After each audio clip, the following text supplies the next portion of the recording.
Today we're talking about dividing fractions. To start, you need to know some basic vocabulary.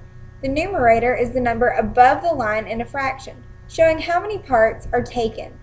The denominator is the number below the line in a fraction. You can think of this as the divisor. There's 3 steps when dividing fractions that you need to memorize.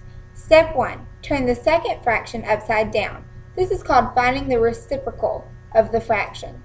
Step 2. Multiply the first fraction by the reciprocal fraction. Step 3. Simplify the fraction if needed.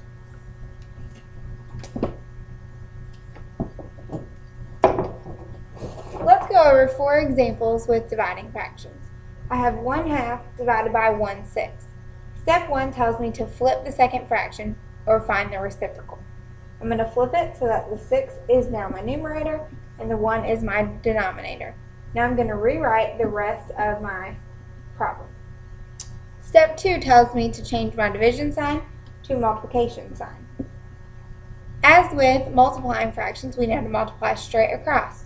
1 times 6 is 6. 2 times 1 is 2. So now I have multiplied and I've gotten 6 over 2.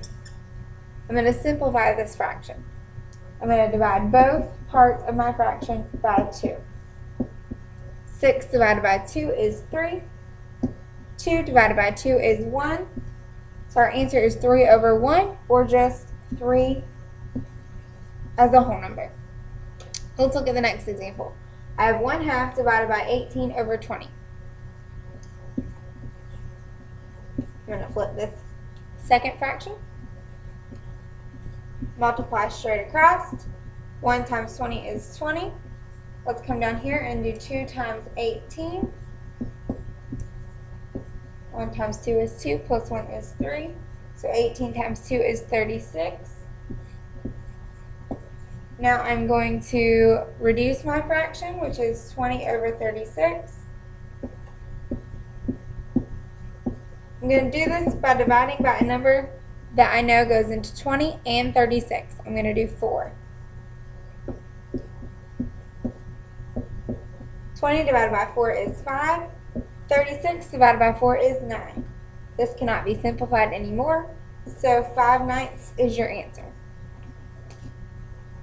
Let's look at 2 more examples. I have 3/5 divided by 2/3. I'm going to flip the second fraction, so I have 3 over 2. I'm going to rewrite the rest of my problem and change my division sign to a multiplication sign. I'm going to multiply straight across. 3 times 3 is 9, and 5 times 2 is 10. There is nothing that will go into both 9 and 10, so 9/10 is your answer. Let's look at our last example. This time I have the same denominator.